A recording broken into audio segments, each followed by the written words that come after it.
Welcome back, everybody. Final half hour of our show today. Remember, it's Bison Media Zone Wednesday.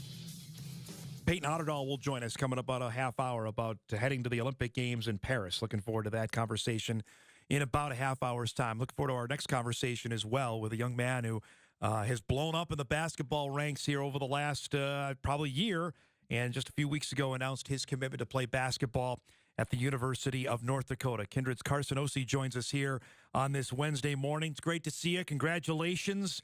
It's been a couple weeks. Have things calmed down after your announcement? Oh yeah, for sure. Not so many camps to go to now, and I don't know.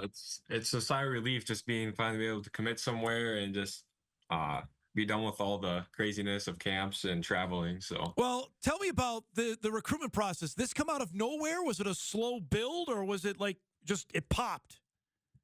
it's kind of a slow build. So the first time UND watched me was 2 years ago. 15U Phenom, and then they really started to contact me right before my junior year started. I took an unofficial visit there in October, and then they came to a few of my high school games throughout the year. And then they came to an AAU tournament down in Chicago. That was the first live period where they could be at. Okay. And then they invited me down to their elite camp. And then I would say a few days later, Sather called me and offered me.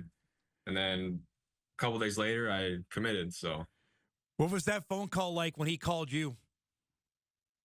I don't know. I saw a phone call. I was like, I wonder what this is about. And I don't know, it's kind of exciting to see that phone call come through. And I don't know, it's a crazy feeling knowing you've worked towards this goal ever since you're a little kid. Was it validation, Karson? Like, hey, I'm good enough. I'm a Division I player. Somebody else believes that. Oh yeah, for sure. I mean, that was a big thing for me. It's like, oh, this like they believe in me. They believe I can play at this level. And like other people are telling me that too. But to hear that from a Division I coach is just like another sense of validation. So You were up at the Betty, I know, for the Bison game. What was that experience like? And did that cement it? Like, okay, if UND calls, I want to go here. oh yeah, for sure. That atmosphere for that NDSU game was crazy. They hit the game winning layup that game. So that really um yeah. And the way that Sather carries himself on the bench, and I don't know, I just really love the coaching staff up there, and that's what kind of sold it for me to go there. To have this done with this early, was that surprising to you? I know you probably, I'm figuring you wanted to have it done before your senior year, but was this even earlier than you planned? I think so. I don't know if I was expecting to get an offer this early. Um, and I knew right away when I got the offer, I was like, okay, I'm probably going to commit here right away unless something else came up. And so I don't know. It's just happened so fast. It's kind of crazy. It's because it doesn't feel real still, kind of. I hate to bring up old memories, but tell me about the experience of the Fargo Dome and playing the state basketball tournament there. What was that like for those 3 days for you? Well, that was a great experience for me. It was our goal all season to get back to the state and get back to the state championship game. Because we missed it the year before, lost to Castleton in the regional. So I don't know. The last game was tough, but it was a great experience. The atmosphere at the Dome, what was that? What was that like, especially on championship night, the game with Devils Lake? Tell me, it's with 8,000 people there. Did it? How big time did it feel for you? Oh, that was crazy for me. And I mean, just like look around from the floor and see all the people there. That was just like, it was kind of nerve wracking, but also exciting. To have the kind of season you did, you personally, before I want to talk about what you guys did as a team, how much did you feel like your game grew from when the season started in November to when things wrapped up in March? Oh, I definitely feel I grew as a player, becoming more of a leader, stepping into that leader role as an upperclassman, I think.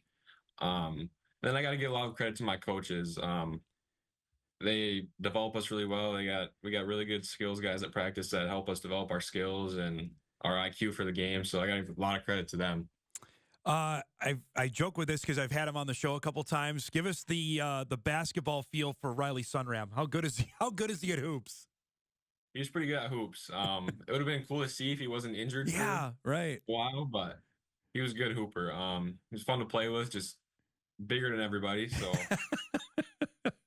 yeah, push people around a little bit and grab rebounds, and he could shoot it too for a big man. Can he really? I've not seen that. Yeah. All right. Actually, regional tournament my freshman year, he went like 8 for 8 on threes in the regional tournament. Yeah. Wow. All right then. Um, I got to ask about, we were visiting off air about AAU. You play with North Dakota Phenom, and I want to talk about that in a second. But just, you live the life now of what AAU basketball is. For people that don't know, Karson, give us the layout, like when the season begins and how much travel you're doing and how long it goes. So the season began for us about 2 weeks after school ball ended. We had our training camp, what we call it, or I don't know what you want to call it, but and then 2 weeks after that, we're playing tournaments already.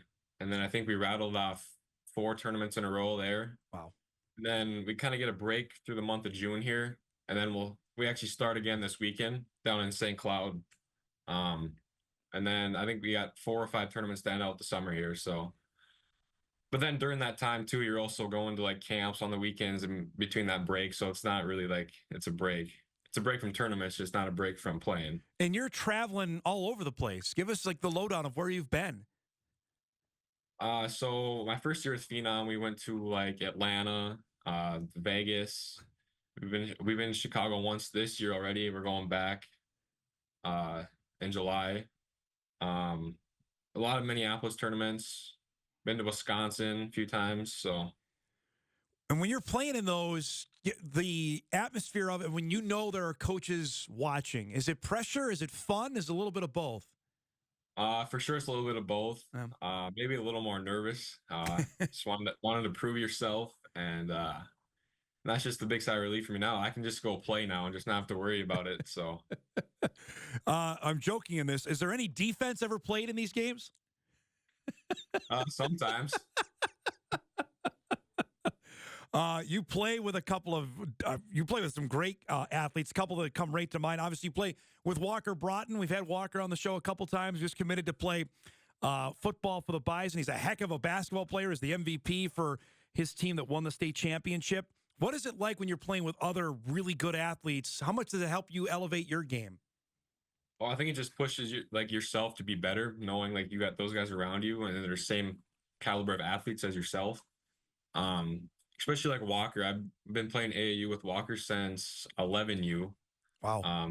We started with ND Attack, so we've built a relationship all these years, and I know just playing with top-notch athletes, it's makes the game easier. And You play also with a current teammate of yours in Presley Peraza. What's it like to have a guy that you see all the time? Now you're seeing him in the summer as well.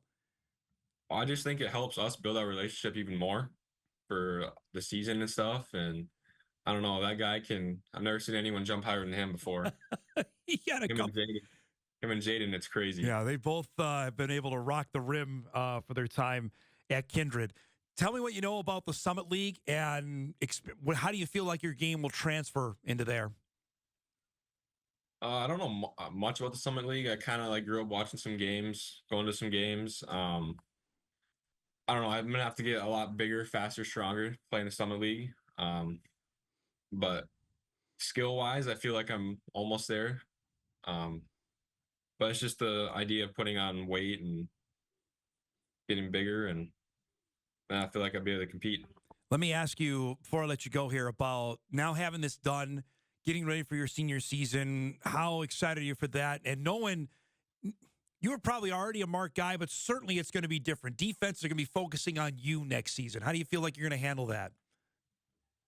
I just got to go into every game with an open mind and just do whatever the team needs to help them win. And it's not always about scoring all the points. And sometimes you got to go lock up their best player. Sometimes you get 10 assists in a game, go rebound. So those are little things that win you the game. It's not all about the scoring stuff all the time. And I feel like that's how I can impact the game with so much focus on me on the offensive end. How many shots you putting up today? Just on a random day off. How many shots you getting up today? I'll probably put up about 100 shots today. What's the average? But I would say 200 to 300 probably. Okay. Yeah. That's a lot. It's great to see you, Buck. Congratulations. Thanks for giving us a few minutes today, and enjoy the rest of your summer. Yeah, thank you. You as well. Karson Ouse joining us from Kindred High School, and new commit for UND for the class of 2025. He'll be playing with Paul Sather's team. He'll sign his official letter in November, and that Kindred team will be one to watch again.